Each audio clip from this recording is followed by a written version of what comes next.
আলাইকুম। এখন আপনাদের সামনে একটা গুরুত্বপূর্ণ বিষয় নিয়ে আলোচনা করব।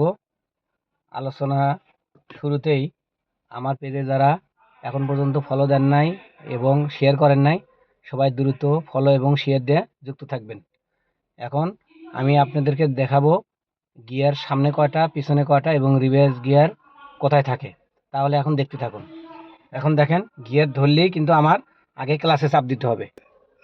দেখেন, এখন ক্লাসটা প্রথমে চাপ দিব, দেখছেন ফুল চাপ দিছি।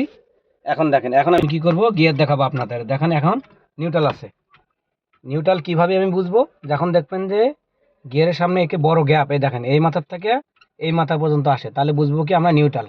এখন আমি দেখবো উপরে কয়টা গিয়ার, এই দেখেন এখন আমি এক, উপরে এক। আচ্ছা, এখন আমি এখানে ধরলে যেহেতু আমরা দেখানোর সুবিধার্থে আমি কি করবো, আমি নিচে ধরে আমি গিয়ার লাগায় দেখাই দিব। এই দেখেন এখন আমি 2 লাগাবো, নিউট্রাল 2। এখন 2 নম্বর ক্লিয়ার আছে, এখন 3 লাগাবো। এখন কি করবো, আমি নিউট্রাল করবো। এই দেখেন আমি পিছন ধরে জাস্ট আমি একটা পুলপ আছে, এই পুলপ পর্যন্ত যাব, নিউট্রাল হচ্ছে। এই দেখেন এখন নিউট্রাল। এখন আমি কি করবো, 3 লাগাবো। গিয়ারের ধর্ম কি, যে নিউট্রাল করার সাথে সাথে 3 4-এর মাঝখানে থাকে। এখন আমি কি করবো, 3 লাগাবো। আমি কিন্তু 3, এই দেখেন এখন নিউট্রাল আছে, আমি সোজা 3 লাগাবো। এই যে উপরে দেখেন 3 লাগিয়ে দিলাম, দেখছেন 3 লাগাইছি। আচ্ছা, এখন আমি কি করবো, 4 লাগাবো। এখন জাস্ট আমি সোজা 4 লাগাবো, 4 নম্বর। এখন কি করে 5 লাগাবো, 5 কোথায়, এই দেখেন এখন নিউট্রাল।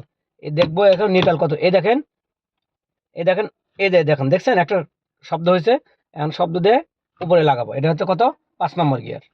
এখন এরপরে কি করব, আমি আবার নিউট্রাল করবো, আমি রিভার্স লাগাবো, 6 নম্বর গিয়ার লাগাবো। এখানে দেখুন, এখন আমি কি করলাম, নিউট্রাল করলাম। এখন আমি 6 নম্বর গিয়ার লাগাবো। 6 নম্বর গিয়ার কি, রিভার্স গিয়ার। এই দেখেন, এই দেখেন 6 নম্বর গিয়ার লাগাচ্ছি। তাহলে এখন বুঝতে পারছেন গিয়ার সম্বন্ধে 6টা এই গাড়িতে 6 নম্বর গিয়ার পর্যন্ত আছে। এখন আমি আবার পুনরায় দেখিয়ে দিচ্ছি। দেখেন 1 2 3 4 5 6। তাহলে গিয়ার সম্বন্ধে সবাই মোটামুটি বুঝতে পারছেন। আমি আবার পুনরায় বলছি, সামনে 1 3 এবং 5 এবং নিচে হচ্ছে কি কত, 2 4 এবং 6 বা রিভার্স গিয়ার। তাহলে গিয়ার সম্বন্ধে আশা করি সবাই ভালোভাবে ধারণা পাইছেন। ইনশাআল্লাহ আরও আপনাদের ভালো করে ধারণা দেওয়ার চেষ্টা করব। আর আপনারা কীরকম ভিডিও পেতে চান সবাই কমেন্টে জানাবেন। ইনশাআল্লাহ পরবর্তীতে আমি ভিডিও আপলোড দিয়ে দেব। ধন্যবাদ।